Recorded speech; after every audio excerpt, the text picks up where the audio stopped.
Hello friends, welcome to my channel. अगर आप मेरे चैनल पर नए हैं और चैनल को अभी तक सब्सक्राइब नहीं किया है तो जल्दी से जाकर चैनल को लाइक, शेयर एंड सब्सक्राइब कर दें ताकि मैं आगे जो भी वीडियोस डालूं उसका नोटिफिकेशन आपको मिल जाए। तो आज हम लोग पढ़ेंगे हिस्टोरिक पीरियड के बारे में। हमने प्रीवियस वीडियोस में pre historic and proto historic complete कर लिया है, तो आज हम लोग बात करेंगे हिस्टोरिक पीरियड के बारे में। हिस्टोरिक पीरियड हमारा स्टार्ट हुआ 6th सेंचुरी BC से। तो सबसे पहले हम लोग देखेंगे हिस्टोरिक पीरियड हम लोग कहेंगे किसको। तो वैसा पीरियड जिसका हमारे पास रिटन सोर्सेस पाए गए हैं एंड उसे पढ़ भी लिया गया है, तो उसे हम लोग हिस्टोरिक पीरियड में रखेंगे। तो अभी के बाद से हम लोग जो भी पढ़ेंगे उसे हम लोग हिस्टोरिक पीरियड में ही रखेंगे, क्योंकि उसके जो रिटन सोर्सेस हमें मिले हैं ना, उससे हम लोग पढ़ चुके हैं। ठीक है, तो इसमें हम लोग सबसे पहले पढ़ेंगे महाजनपद। 600 BC के टाइम में 16 महाजनपद टोटल हुआ करते थे। तो आपके मन में क्वेश्चन हो रहा होगा, महाजनपद कहते किसको हैं? तो अब बहुत सारे डिस्ट्रिक्ट को मिलाकर ही एक महाजनपद कहलाता था। ठीक है, सोर्स फॉर नो। तो महाजनपद के बारे में हम लोग को पता कैसे चला? तो इसके बारे में हमें दो टेक्स्ट से पता चला। पहला टेक्स्ट था बुद्धिस्ट टेक्स्ट जिसका नाम था अंगुत्तर निकाय, and second one is Jain text named Bhagwati सूत्र। इन दोनों टेक्स्ट से हमें 16 महाजनपद के बारे में पता चला। तो बुद्धिस्ट टेक्स्ट कौन था? अंगुत्तर निकाय, एंड जैन टेक्स्ट भगवती सूत्र। इसे याद रखेंगे।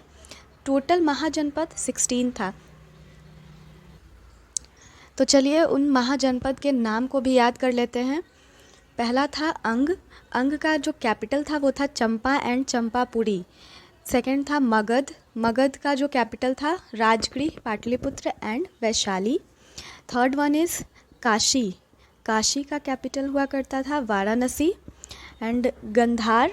गंधार का जो कैपिटल था वो था तक्षशिला। नेक्स्ट है कुरु। कुरु की जो कैपिटल थी वो इंद्रप्रस्थ। नेक्स्ट है कौशल। कौशल की कैपिटल श्रावस्ती या अयोध्या, जहाँ से राम जी थे। सूरसेना। सूरसेना की कैपिटल मथुरा थी। काम्बोज। काम्बोज की कैपिटल हटाका या राजपुर। नेक्स्ट है मल। मल महाजनपद की जो कैपिटल थी वो थी हमारी पावापुरी या कुशीनगर। वत्स। वत्स की कैपिटल कौशंबी।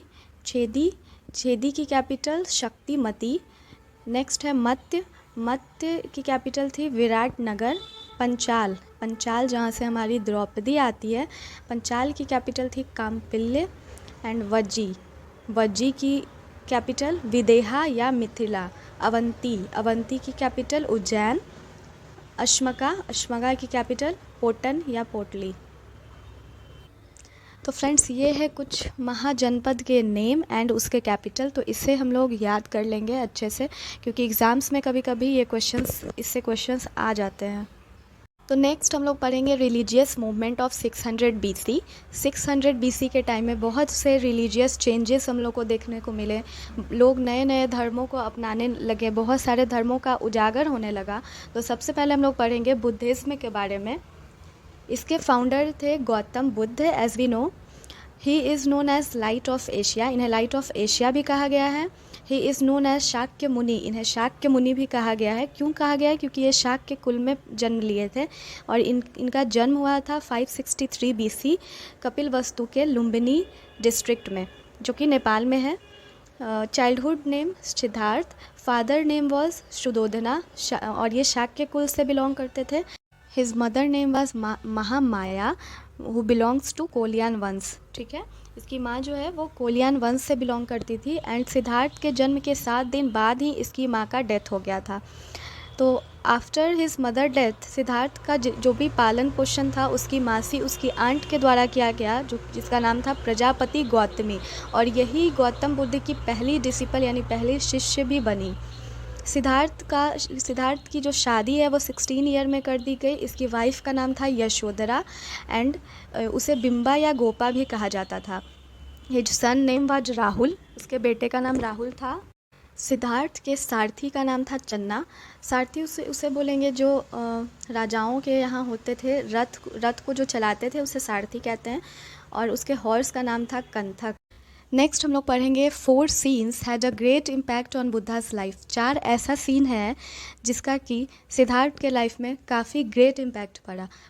तो पहला है there were an old man, एक ओल्ड मैन जिसका कि उनके लाइफ में काफ़ी ग्रेट इम्पैक्ट पड़ा। तो जब सिद्धार्थ अपने राज्य को विज़िट करने जा रहे थे अपने फ्रेंड चन्ना के साथ, तब उसने रास्ते में एक ओल्ड मैन को देखा जो कि काफ़ी ज़्यादा बूढ़ा हो चुका था और वो लाठी के सहारे चल रहा था। उसे देखकर सिद्धार्थ बहुत ज़्यादा सरप्राइज्ड हो गए, क्योंकि अभी तक उन्होंने ऐसा सीन कभी देखा ही नहीं था। नेक्स्ट है एक सिक पर्सन, एक बीमार आदमी जो कि अपनी अंतिम सांसें ले रहा था। उसे भी देखकर वो काफ़ी ज़्यादा सरप्राइज हो गए। अ डिसीस्ड एंड द ब्लेस्ड सेंट, एक डेड बॉडी जो कि अपने अंतिम संस्कार के लिए जा रहा था, और उन्होंने लास्ट में एक ब्लेस्ड सेंट को देखा, एक खुश मॉन्क को, जो जिसके चेहरे पे किसी तरह का कोई टेंशन नहीं था, उसे कोई दुनिया से मतलब नहीं था, लेकिन फिर भी वो बहुत खुश था। तो इन चारों सीन्स का सिद्धार्थ के लाइफ में काफ़ी ज़्यादा ग्रेट इम्पैक्ट पड़ा। ये लाइफ चेंजिंग सीन्स थे सिद्धार्थ के लाइफ के। ये सीन देखकर उसने अपने फ्रेंड से पूछा, चन्ना से, कि ये सीन्स का मतलब क्या है, तो मुझे समझाओ। तो वो बोलता है कि ये अल्टीमेट गोल है हमारे लाइफ का, अल्टीमेट गोल जो है हमारे लाइफ का वो डेथ ही है। तो ये सुनकर उस सिद्धार्थ काफ़ी ज़्यादा सरप्राइज हो गए। And at the age of 29 year he left his home, 29 year के एज में उन्होंने घर त्याग कर दिया। This incident to left home is known as Mahabhinishkramana, और सिद्धार्थ का अपने घर को छोड़ देना ही महाभिनिष्क्रमण कहलाया, इसे याद रखेंगे। At Aroma river he became a monk, Aroma river के पास वो मॉन्क बन गए, साधु बन गए। In search of enlightenment he first reached Rajgriha, तो राजगृह में वो अलार कलाम से मिले, जो कि सांख्य दर्शन के वो आचार्य थे, सांख्य फिलॉसफी के वो आचार्य थे, गुरु थे, ठीक है। तो वहाँ से उन्होंने सांख्य दर्शन सीखा। फिर वो वैशाली पहुँचे और फिर वो मिले रुद्रक राम पूर्व से, जो कि योग दर्शन के आचार्य हुआ करते थे। वहाँ से उन्होंने योग दर्शन सीखी। तब वो गए गया, ही रीच्ड गया एंड ही मेट 5 ब्राह्मण, वो गया गए और वहाँ पे वो 5 ब्राह्मण से मिले, और उन 5 ब्राह्मण के साथ मिलकर उन्होंने 1 साल तक तपस्या की। 1 साल के बाद वो 5 ब्राह्मण उन्हें छोड़कर चले गए, बट सिद्धार्थ जो है वो अपनी तपस्या, अपनी मेडिटेशन को कंटिन्यू रखे।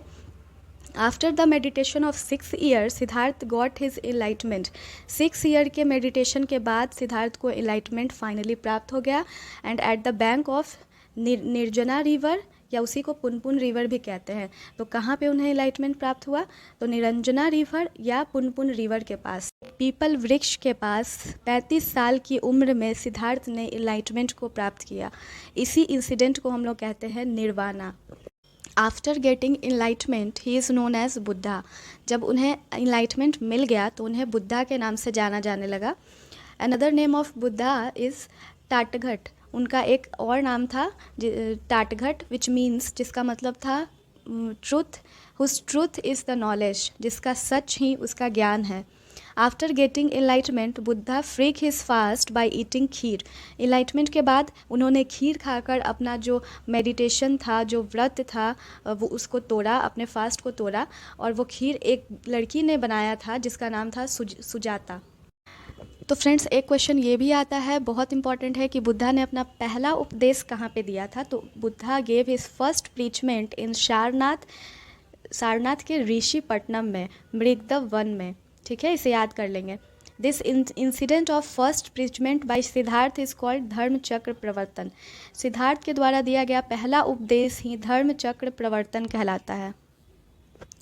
नेक्स्ट जो मोस्ट इम्पॉर्टेंट क्वेश्चंस पूछा जाता है वो है मैक्सिमम प्रीचमेंट जो है वो कहाँ पे दिया था। तो मैक्सिमम उपदेश जो है उन्होंने श्रावस्ती में दी थी, इन पाली लैंग्वेज। श्रावस्ती जो कि कौशल की कैपिटल हुआ करती थी, कौशल डायनेस्टी की कैपिटल थी श्रावस्ती, जो अभी हमने पढ़ा महाजनपद में, याद रखेंगे इसे भी। नेक्स्ट हम लोग पढ़ेंगे देवदत्त। तो देवदत्त बुद्धा का कज़न था। वो पहले तो बुद्धा का फॉलोअर बना और बाद में वो उनका एनिमी भी बन गया, क्योंकि बुद्धा ने एक संघ, एक यूनियन, एक संघ का फॉर्मेशन किया था और वो उसका हेड बनना चाहता था। In Sarnath Buddha establish Buddhist council, यही बुद्धिस्ट संघ जो है उन्होंने फॉर्म किया था, इस्टेब्लिश किया था।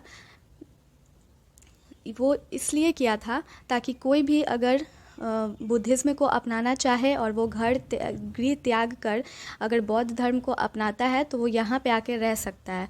मिनिमम एज जो था इस बुद्धिस्ट यूनियन में एंट्री लेने का वो था 15 year to join Buddhist union called Upasampada. Buddhist sangha को ज्वाइन करना ही उपसंपदा कहलाता था। Quorum of Buddhist union 20 member. Buddhist union का कोरम यानी कि मिनिमम 20 मेंबर होने चाहिए बुद्धिस्ट यूनियन को चलाने के लिए, ठीक है। First disciple of Buddha was 2 शूद्र। पहले जो डिसिपल थे बुद्धा के वो 2 शूद्र थे जिनका नाम था तापसु एंड भालुक, ठीक है। ये 2 शूद्र थे जो कि बुद्धा के पहले डिसिपल। और अभी कुछ देर पहले ही हमने पढ़ा कि first women disciple of Buddha कौन थी, तो वो उनकी आंट ही थी प्रजापति गौतमी। 3 रत्न गिवन बाय गौतम बुद्ध इन सारनाथ। 3 रत्न दिया गया गौतम बुद्ध के द्वारा जब वो सारनाथ में थे। पहला था बुद्ध, सेकेंड संघ and third one is Dhamma.